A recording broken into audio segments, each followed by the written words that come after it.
Olá, estudantes! A gente vai continuar tratando da ideia de progressões, agora progressões geométricas, tá bom? Se você assistiu o módulo 1 de PA e PG, você vai ver uma continuidade agora e eu vou trazer para vocês uma retomada de exemplos e a gente vai discutir um pouco mais a relação de progressão geométrica, tá bom? Como é que o Enem vai cobrar isso de você, tá bom? Vem comigo.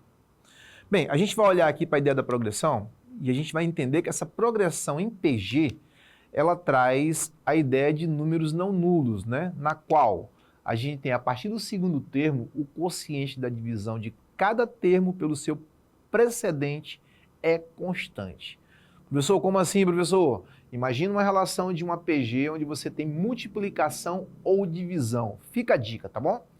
No item número 2 de observações, cada um de seus termos, exceto o primeiro, é igual ao precedente multiplicado por uma constante. Quando ele fala a palavra multiplicado, a gente vai acrescentar, lembra da ideia do inicial lá? A gente também vai acrescentar o item relacionado a quociente. Então tem quociente e tem a ideia da multiplicação, tá bom? O quociente envolve a ideia da razão, ou seja, você tem a divisão, né? E a ideia da multiplicação, que é a ideia de produtos, né? Ok? Vamos lá. Esse quociente ou fator é chamado de razão da progressão em PG. Então, gente, só para a gente sair dessa parte aqui de forma bem tranquila, a gente vai entender que a PG, tá bom? A PG, ela entra com multiplicação e divisão. Se eu for comparar essa PG com uma PA, na PA a gente tem adição e subtração. É interessante a gente perceber essas diferenças, tá bom? Uma multiplica e divide, a outra soma e subtrai, tá bom? São as características e semelhanças, né, em relação às progressões. Bem, se a gente olhar aqui, por exemplo, o número 1, que já foi citado anteriormente, a gente vai verificar algumas relações matemáticas, né? Por exemplo, a gente tem a razão, que é 2, professor. Por que isso acontece, professor? Se você lembrar que a PG, ela trata de produto e a PG trata de quociente, a gente vai lembrar que produto é multiplicação, ok? E quociente é divisão. Então você vai verificar o seguinte, nesses casos aqui, claramente eu estou multiplicando, tá vendo? Por quanto? Por 2, dá uma olhadinha aí. Porque a razão estabelece apenas esses dois pontos, que é uma multiplicação ou uma divisão. Então se você for multiplicando sempre pela mesma constante, né? Você vai ter 10 vezes 2 dá 20, 20 vezes 2 dá 40, 40 vezes 2 dá 80 e assim sucessivamente, tá bom? Bem, a gente também tem uma ideia de uma PG que ela vai entrar dentro das relações de constante, tá bom? Pessoal, como é que uma PG ela passa a ser constante? Dá uma olhadinha, gente, que é fácil entender isso. Ó. Você não tem alteração em relação aos seus valores, ou seja, o único valor que eu posso gerar aqui de multiplicação é pelo 1. E a gente sabe que todo valor multiplicado por 1 é sempre ele mesmo. Ou seja, eu vou estabelecer uma razão 1 no problema, tá bom? Vamos entender já o que significa cada uma. No item número 3, a gente tem agora, ó, se você perceber direitinho, uma relação de, ó, os dois casos iniciais, um produto, né? Produto, produto. E nesse caso aqui, o quociente. Se você verificar claramente, eu vou ter 27 dividido por 9, tá vendo? Ó? Ok? Na ideia das divisões, né? Deixa eu voltar um pouquinho, que não seria 9, seria o número 3. Eu vou obter o próximo, né? Que é o 9. Se eu dividir por 3 de novo, né? Eu vou ter 9 por 3, vai dar 3. Se eu dividir por 3 de novo, eu vou ter 1, tá bom? Se eu dividir por 3, eu vou ter 1/3. Se eu dividir por 3, eu vou ter 1 sobre 9, tá vendo? E assim sucessivamente. Ou seja, nesse caso, a razão é quociente, ou seja, 1 sobre 3, tá bom? Então, já tenho algumas relações que nos ajudam a entender como é que funciona a ideia de uma PG, né? E comparar lá no módulo 1 que a gente explicou com uma PA. Fique atento a isso, tá bom? Bem, professor, como é que isso pode ser trabalhado, né? A gente tem o último item agora, que é importante a gente entender, que é, se você observar de maneira bem calma, a gente tem aqui, ó, a ideia, né, das relações onde o A1 ele é positivo, o A2 é negativo, o A3 é positivo, o A4 ele passa a ser negativo, o A5 positivo e provavelmente o outro vai ser negativo. A gente tem aqui uma razão menos 3. Como assim, professor? Sai me explicando aí, gente. Vezes menos 3. Olha o que acontece. 2 menos 3 dá menos 6, menos com menos dá mais, né? Então, menos 3 vezes menos 6 vai dar 18. Isso aqui, ó, a gente vai dar nome para cada um. A gente vai entender o seguinte, ó, classificando. O item número 1, a gente vai ter o quê? Uma razão maior que 1. A gente disse que essa razão é uma PG crescente, tá bom? Ou seja, toda vez que ele estabelecer um R maior que 1, no caso o 2, né, a gente tem uma PG crescente. Quando a razão é 1, a gente diz que a PG é constante, tá bom? E é claro, a gente consegue ver isso com muita clareza, tá vendo? E no terceiro item, a gente tem um intervalo entre 0 e 1, né? Ou seja, essa razão está entre 0 e 1, a gente diz que ela é decrescente. E no último caso, tá bom? Que é uma coisa que você vai encontrar de forma até rara, né? Você não vai encontrar com muita frequência, que é um termo onde a razão é menor que 1, ou seja, ela é negativa. Então a gente vai ter uma PG alternante, também chamada de oscilante, tá bom? Ela vai oscilar, um positivo e um negativo. Condição de existência de uma PG. Professor, como é que uma PG de fato acontece? Ela precisa ter algumas características. Por exemplo, a razão vai ser sempre o A2 pelo A1 ou o A3 pelo A2. Se você seguir a sequência, pode ser um A4 pelo A3, tá vendo? A razão entre elas, ou seja, sempre o sucessor dividido pelo antecessor. E isso vai gerar uma coisa chamada razão da PG, tá bom? Termo geral. Como a gente está mexendo com uma ideia de multiplicação, olha como é que aparece o termo geral aqui, ó. A gente vai ter, primeiro, o nosso AN, vai ser sempre o último termo, isso vale para PA e vale para PG. A gente tem o primeiro termo, né, que é chamado de A1, a gente já viu lá no módulo 1. O N representa o número de termos ou a posição que ele estabelece na progressão, tá bom? E por último, a gente tem a razão que a gente acabou de dar uma olhada lá na oscilante, né, crescente, decrescente e constante, tá bom?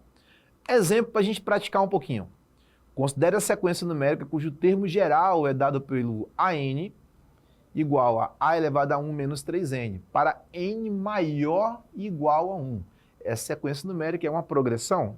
É em PA ou em PG? É a primeira coisa que você tem que definir, tá bom? Então, professor, como é que eu resolvo esse probleminha? Eu vou estabelecer alguns conceitos. Ele está dizendo que o N ele é maior ou igual a 1. O que isso quer dizer? Quer dizer que eu vou trabalhar com o primeiro termo, vou trabalhar com o segundo termo, com o terceiro termo, com o quarto termo e assim sucessivamente, tá bom? Para o nosso caso aqui, para estabelecer uma relação mais clara, a gente vai ter o quê? A gente vai ter uma PG, onde eu vou calcular, tipo, as relações de n igual a 1. Vai ficar mais fácil. Vamos começar pelo n igual a 1. Então, se o n for 1, eu vou estabelecer meu termo aqui, a minha lei de formação, que vai ser a n, 2 elevado a 1 menos 3n, tá bom? Vamos substituir? Aonde tem n, agora eu vou colocar 1. Ó. Então, vamos ter meu A1 vai ser igual a 2 elevado a 1 menos 3 vezes 1. Eu vou multiplicar e conservar o sinal negativo, né? Então, o A1 vai ser igual a 2 elevado a 1 menos 3 dá menos 2, porque você subtrai e conserva o sinal do maior. Multiplica, dá menos 3. Subtrai com 1, vai dar menos 2. Aqui, ó, eu vou trabalhar a inversa do número, tá bom? Eu vou repetir a primeira, vou repetir aqui o 1, ó, e vou inverter para tornar esse número negativo positivo. Então, eu vou ter 2 ao quadrado, que é o mesmo que 1 sobre 4, tá bom? Bem, usando a mesma fórmula agora estabelecendo n igual a 2, ó, eu vou utilizar o AN do tipo 2 elevado a 1 menos 3n, só que agora o nosso n vale, ele passa a ser 2, né? Então, eu vou ter A2 igual a 2 elevado a 1 menos 3 vezes 2, né? Isso aqui vai dar 2 elevado a 1 menos 6.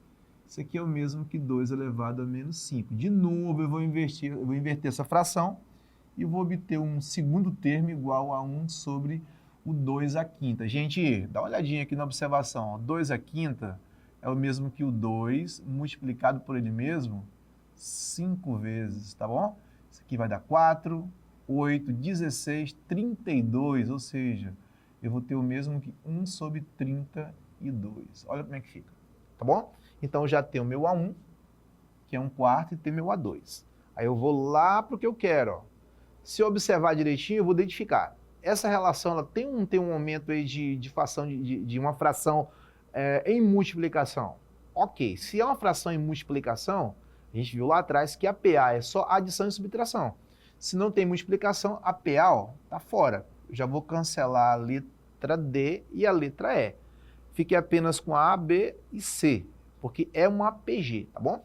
Então eu vou ter lá, ó, pelas relações, o A2 dividido pelo A1, isso aqui vai dar, o A2 estabelecido, ó, vai dar 1 sobre 32, 1 sobre 32, e quem é o A1, professor? É 1 sobre 4. Usando as regrinhas aqui de frações, eu vou repetir a primeira e vou multiplicar pelo inverso da segunda, tá bom? Bem, se eu olhar para essas relações aqui, ó, fica fácil entender que eu posso simplificar o 4 pelo 32, né? O numerador e o denominador. Divide por 4 em cima, vai dar 1. Divide por 4 embaixo, vai dar 8. Isso quer dizer que eu tenho uma PG e a razão dessa PG é 1 sobre 8. Alternativa correta, letra A.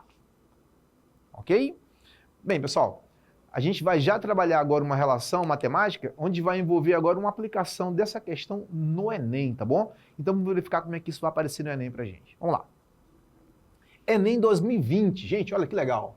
O Enem 2020, que é uma prova bem recente, ele diz o seguinte: o artista gráfico holandês Maurits Cornelius criou belíssimas obras nas quais as imagens se repetiam com diferentes tamanhos, induzindo ao raciocínio de repetição infinita das imagens. Inspirado por ele, um artista fez um rascunho de uma obra na qual propunha a ideia de construção de uma sequência de infinitos quadrados, cada vez menores um sobre o outro, conforme indica a figura, tá bom?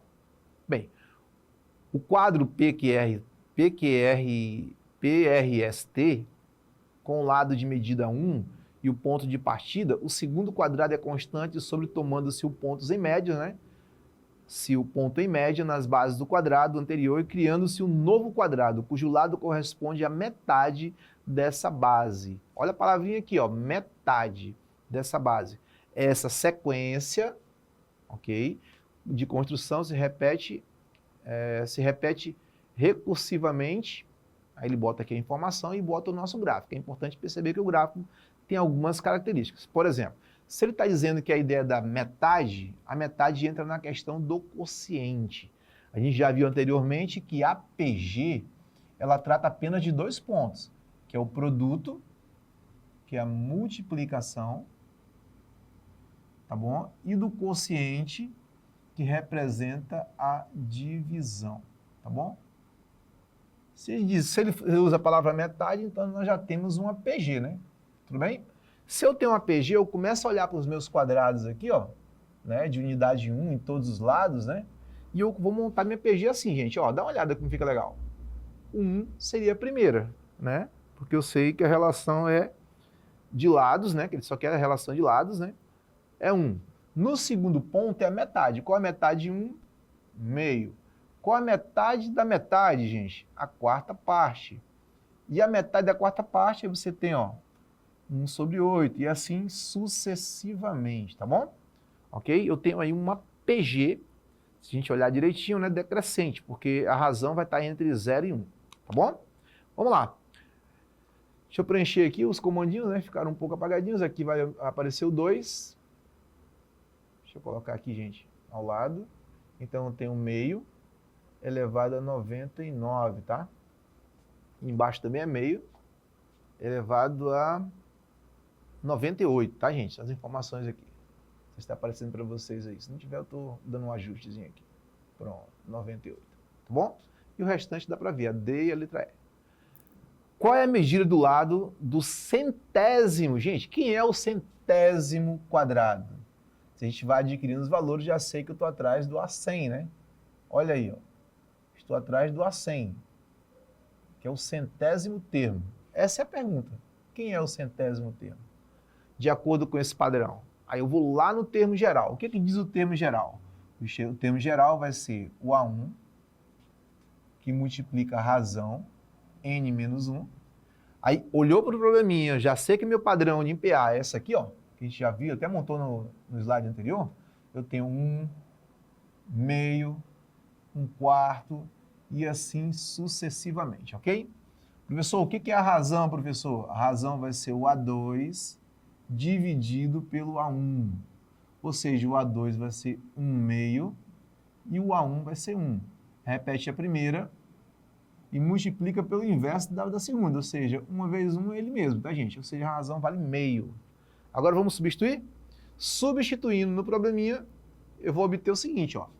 O meu A100 procurado vai ser igual, primeiro termo, a gente já viu que o primeiro termo é 1. A razão, professor, a razão é meio. E o n menos 1? Gente, quantos termos eu estou pedindo? 100. Então, automaticamente, lá na minha formação de dados ou informações, eu já tenho que o n corresponde ao centésimo termo, tá bom? Então, vai ficar 100 menos 1. A relação do centésimo termo, segundo a questão do Enem, é 1 vezes qualquer valor é meio, não muda, tá bom? E 100 menos 1 dá quanto? 99, tá vendo? Ó? Olhei para essas informações, olhei para cá, ó, alternativa correta, letra B, tá bom? E assim a gente encerra essa abordagem sobre PG. Fique atento às comparações para não confundir uma progressão aritmética de uma progressão geométrica, tá bom? Aguardo vocês na próxima aula. Tchau, tchau.